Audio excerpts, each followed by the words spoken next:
तो इन पे यकीन कर इतना बड़ा बोझ आ गया, अकेले ये घर को भी चलाएंगे। और नहीं रहो यार, अगर औलाद के सर से उनके बाप का साया चला जाए ना, तो ये उन्हीं को मालूम होता है जिनके माँ बाप इस दुनिया में नहीं है। तो काफ़ी सदमा है, काफ़ी बड़ा सदमा है। बाप के बगैर एक छत के नीचे रहना कितना मुश्किल है, ये सिर्फ यही जानते हैं आप। बिस्मिल्लाहिर्रहमानिर्रहीम, अस्सलाम वालेकुम।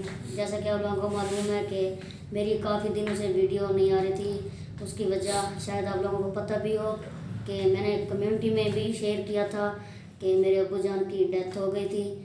तो तकरीबन 10 से 15 दिन हो गए हैं उनकी डेथ हो गई है। 25 नवंबर को जो है उनकी डेथ हुई है, अचानक हुई है, कुछ भी पता नहीं चला हमें। बस रात के 8 बज रहे थे और पहले तो सारा दिन ठीक थे, बिल्कुल ठीक ठाक थे। शॉप भी चलाई है उन्होंने अपनी, और जब शाम को शॉप बंद करके आए हैं घर तो लेटे हैं। और उसके बाद रात को आए थे घर तो उन्होंने कहा मुझे मेडिसिन दो, मेरी तबीयत थोड़ी सी ख़राब है। पहले भी रहती, हमने कहा चले मेडिसिन खाएंगे ठीक हो जाएगी, लेकिन नहीं हुई। उन्होंने कहा कि मैं सो रहा हूँ, मेडिसिन खा के आप मुझे डिस्टर्ब नहीं करना। हमने कहा ठीक है।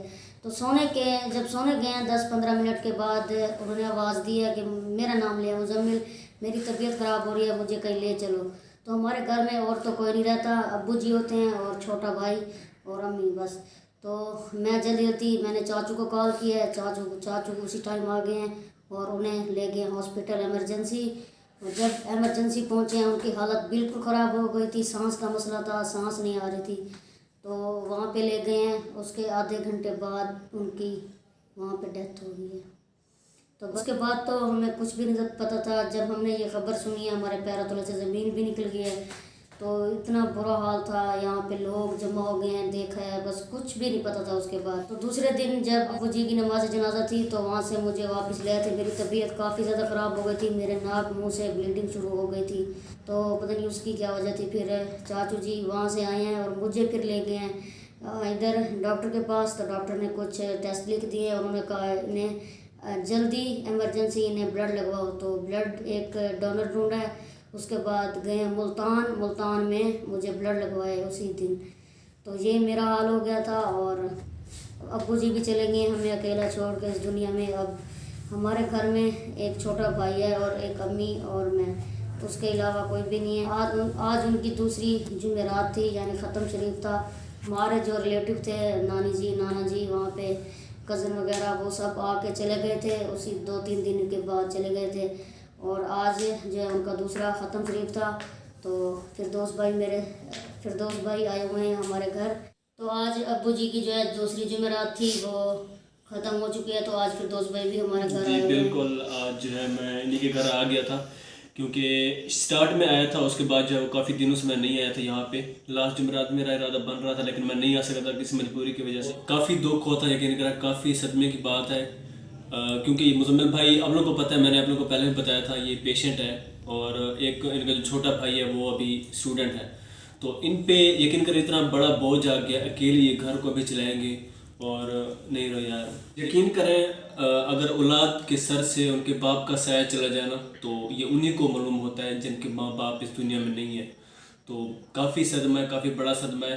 बाप के बगैर एक छत के नीचे रहना कितना मुश्किल है, ये सिर्फ यही जानते हैं आप, यकीन करें, और कोई नहीं जानता। जिनके माँ बाप जिंदा हैं वो तो आजकल तो ये हालात है, वो अपने माँ बाप की कदर ही नहीं करते। लेकिन जब इस दुनिया से चले जाएंगे ना उनके माँ बाप, फिर उनको पता चलेगा कि माँ बाप क्या थे, उनका साया हम पे कैसे था।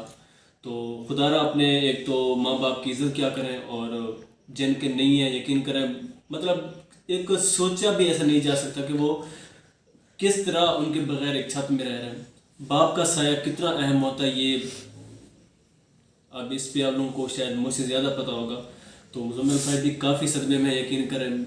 इंशाल्लाह हम इनके साथ हैं, अकेला हम इनको नहीं छोड़ेंगे, और इनका और भी कोई नहीं है, हम ही हैं। तो इंशाल्लाह हम इनके साथ हैं। और आप लोगों से भी रिक्वेस्ट है, दुआ कीजिएगा इनके लिए कि अल्लाह पाक इनके अब्बू जान को जन्नतुल फिरदौस में आला मकाम अता फरमाए, उनके दर्जात बुलंद करें। और इंशाल्लाह हम इनके साथ हैं, टेंशन नहीं ले आप लोग। ये पेशेंट है, आप लोगों को पता है, और इनका छोटा भाई स्टूडेंट है। तो वो तो जाता है, सुबह सुबह चला जाता है स्कूल, वो आता है तकरीबन 3 बजे, और इनकी एक शॉप भी है। ये ऐसे पेशेंट है, मतलब इनको डॉक्टर साहब ने बोल दिया हुआ कि आपने कोई काम नहीं करना, बस आप रेस्ट करें, बेड रेस्ट करें। मतलब आपने कोई ऐसे फजूल में कहीं बैठना नहीं, कहीं ज़्यादा सर्दी में जाना, ज़्यादा धूप में नहीं जाना, मतलब इस तरह के इनको काफ़ी ज़्यादा परहेज़ है। यकीन करें, ये मतलब शॉप नहीं चला सकते, लेकिन फिर भी अब पहले इनके अबू जान थे वो चला रहे थे, तो मतलब ज़्यादातर वही बैठते थे। ये कभी कभार मतलब जब अबू जान खाना खाने होता हो या मतलब कोई काम हो तो ये चला रहे थे, नहीं तो अबू जान चला रहे थे। इनको कोई भी टेंशन नहीं थी तब, लेकिन अब यह है कि इनको ही दुकान चलानी है, इनको छोटा भाई है उनको पढ़ना भी है और इसकी मेडिसिन भी है, मतलब सारा जो बर्डन है घर का, घर चलाने का खर्चा है वो यही करेंगे अब से। मतलब इतनी सी उम्र में, क्या एज है इनके बताओ, इनसे छोटा इनका जो छोटा भाई है वो तो बहुत छोटा है, अभी 8वीं क्लास में है। तो इतनी सी उम्र में जब आप लोगों पे इतना बड़ा बोझ आ जाए कि आपने पूरे घर को संभालना है, दुकान भी चलानी है, तो बाकी भी मामला सारे देखने हैं, तो अल्फाज ही ख़त्म हो जाते हैं, यकीन करें। तो बाकी हम तो इंशाल्लाह साथ हैं इनके, हमेशा साथ थे, हैं और रहेंगे, अल्लाह पाक खैर करेगा इंशाल्लाह। तो टेंशन नहीं लेनी आपने, सब्र करना है बस, अल्लाह पाक इनको सब्र अता करे और दुआ कीजिएगा आप लोग भी, अल्लाह पाक इनको सब्र दे और इनके अब्बू जान को जन्नत में आला मकाम अता फरमाए।